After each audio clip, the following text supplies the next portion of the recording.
नमस्कार मंडळी, तुमच्यासाठी काही घरगुती रामबाण उपाय घेऊन आले आहे। पण त्या अगोदर जर चॅनलला सबस्क्राईब केलं नसेल तर लगेच सबस्क्राईब करा। नंबर 1, पित्ताचा त्रास होत असल्यास कडुलिंबाची कोवळी पाने किंवा त्याचा रस दररोज सकाळी आमुषापोटी घेतल्याने पित्ताचा त्रास कमी होतो। नंबर 2, प्लास्टिकचा कागद वापरल्याने गरम मिश्रण हाताला न चिटकता सारखे थापले जाते, शिवाय वड्यांवर हाताने थापलेल्या बोटांचे ठसे उमटतात। नंबर 3, हरभऱ्याची डाळ, शेंगदाणे हे उन्हात वाळवून डब्यात भरून ठेवावे। पावसाळ्यात हरभरा डाळीचे पीठ गिरणीतून छान दळून आणता येते आणि शेंगदाणे पण लवकर भाजून होतात। पावसाळ्यात डाळ व शेंगदाणे विकत आणल्यावर ते बरेच दमट असतात। डाळीचे पीठ चांगले दळून मिळत नाही, शेंगदाणे कडक भाजत नाही। पावसाळ्यात ऊन द्यायचे झाले तरी ते शक्य होत नाही। नंबर 4, उन्हाळ्यात शरीरातील उष्णता वाढल्याने डोळ्यातून पाणी येते, डोळ्याची जळजळ होते। यावर एक खास उपाय आहे, तो म्हणजे निरसे बिना तापवलेले दूध वाटीत घेऊन मेडिकल कॉटन दुधात बुडवून दोन्ही डोळ्यांवर 10 मिनिटे ठेवावे। लगेच आराम मिळतो। मेडिकल कॉटन घरात नसेल तर स्वच्छ सुती कापड ही चालते। काकडीचे काप डोळ्यांवर 10 मिनिटे ठेवा। पायाची जळजळ होत असेल तर एका मोठ्या डब्यात पाणी घेऊन त्यात 3 ते 4 कांद्याचा रस टाकून व पाय बुडवून ठेवणे। कांद्याचा रस मिक्सरमधून काढावा। नंतर पण कोरडे करून गावरान गाईचे तूप आणि तूप तळपायाला मालिश करावी लावून।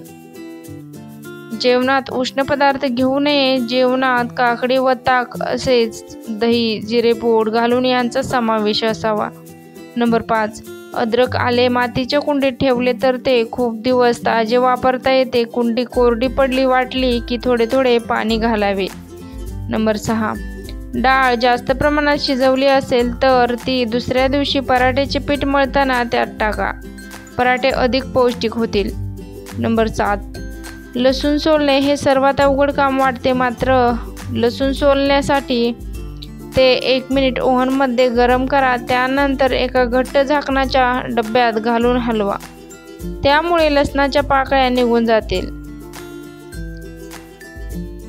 नंबर 8, भाजीची ग्रेव्ही घट्ट होण्यासाठी कांदा भाजतेवेळी त्यात 1 चमचा बेसन पीठ टाका, त्यामुळे ग्रेव्हीला छान स्वाद येईल। नंबर 7, रस काढण्यासाठी घरात ज्युसर नसल्यास फळ किसणीवर खिसून छान रस निघतो। नंबर 9, आळूच्या वड्या करताना पाणी स्वच्छ पुसून थोडेसे वेळ तेल लावावे आणि वरून पीठ पसरावे, यामुळे वड्या छान कुरकुरीत होतात।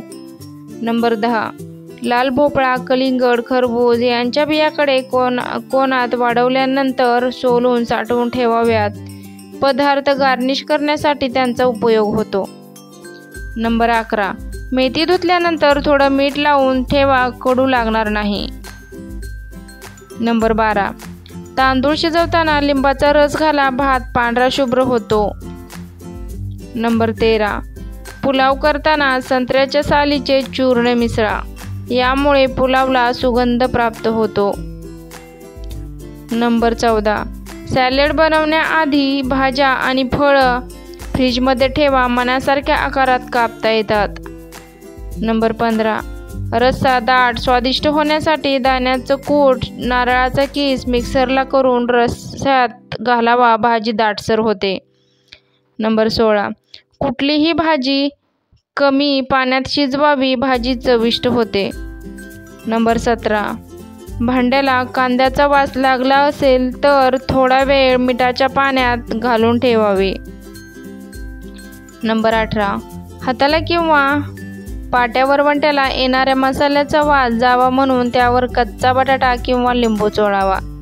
नंबर 19, पुरीसाठी पीठ मळताना त्यात थोडं दूध व बेसन मिसळा, पुऱ्या खुसखुशीत बनतात। नंबर 20, मसालेदार पदार्थाची करी घट्ट करण्यासाठी त्यात तिळाच्या पेस्टचा वापर करावा। नंबर 21, अंडे उकडण्यापूर्वी पिनेने त्याच्या कवचावर अगदी लहानसे छिद्र करा, उघडल्यानंतर अंड्याचे कवच सहज काढता येते। नंबर 22, कोणतेही पीठ चाळताना चाळणी छोटीशी वाटी ठेवावी, पीठ लवकर चाळले जाते। नंबर 23, आले स्वच्छ करून फ्रीजमध्ये ठेवल्यास अधिक काळ टिकते, तसेच सहज चिरता वा खिसता येते. नंबर 24. फुलकोबीमध्ये आळ्या असतील तर एका पातेल्यामध्ये त्याचे तुकडे छोटे छोटे करून टाका व 1 चमचा हळद मिक्स करा. गरम पाण्यात फुलकोबी 5 मिनिटे बुडवून ठेवा आणि त्यानंतर गॅस बंद करा. कोबी बाहेर काढा व त्यातील वर आलेले जंत बाहेर येतील आणि तुम्ही ती भाजी परत स्वच्छ पाण्याने धुवून घ्या. नंबर 25. हिरव्या पालेभाज्या लोखंडी कढईमध्ये शिजवाव्यात. लोहाचे प्रमाण जास्त असते. नंबर 26. केसांना नॅचरल कलर आणण्यासाठी मेहंदीमध्ये विड्याचा रस घाला. बीटचा रस घाला. याने केस छान चमकतात. शिवाय कलर देखील छान येतो. नंबर 27. जास्त प्रमाणात भात खाल्ल्याने मधुमेहाचा धोका वाढू शकतो. भातामुळे शरीरातील साखरेची पातळी वाढते. त्यामुळे मधुमेह रुग्णांनी भाताचे सेवन अजिबात करू नये.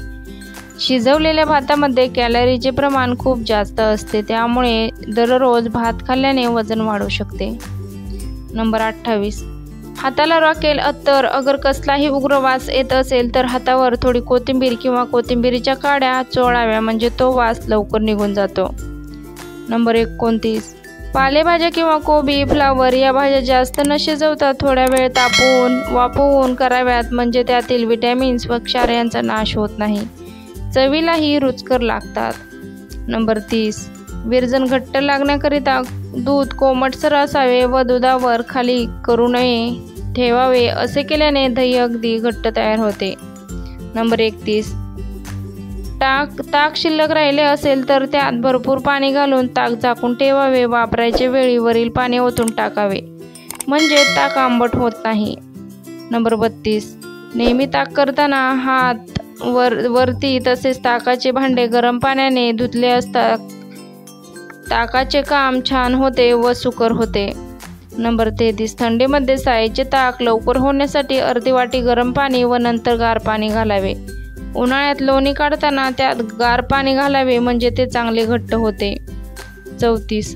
घाईच्या वेळी किंवा उन्हाळ्यात दूध परत तापवणे शक्य होणार नसेल त्यावेळी 4 लिटर दुधात पाव वाटी किंवा चुन्याची निवळी घालून ते तापवावे म्हणजे ते नासत नाही. 35. ओला नारळ भाजीमध्ये शिजवताना आजी घालून भाजी शिजवावी म्हणजे उन्हाळ्याच्या दिवसात भाजी आंबट होत नाही. नंबर 36. ट्रिपला जाताना चटणी व लोणी एकत्र करून वेगळे घ्यावे आणि आयते वेळी ब्रेडला लावावे म्हणजे सँडविच मोडत नाही व चवीलाही अगदी टेस्टी लागतो. नंबर 37. हिंगाचे खडे तुरीच्या डाळीत टाकून ठेवावेत म्हणजे डाळीला चांगला वास लागतो व हिंगही चांगला राहतो. 38. तूप काढताना त्यात पाव टीस्पून मीठ व चिंच एवढा गूळ घालावा व गरम गाळून झाकून ठेवावे म्हणजे तुपाला कमी पडते. नंबर 39. कुकरमध्ये भाज्या उकडताना त्यात पाव टीस्पून मीठ घालावे म्हणजे त्यांचा रंग बदलत नाही व चवही चांगली लागते. नंबर 40. वांगी चिरून पाण्यात टाकतो तेव्हा पाण्यात अर्धे टीस्पून मीठ व पाव टीस्पून हळद घालावी म्हणजे वांगी काळी पडत नाहीत.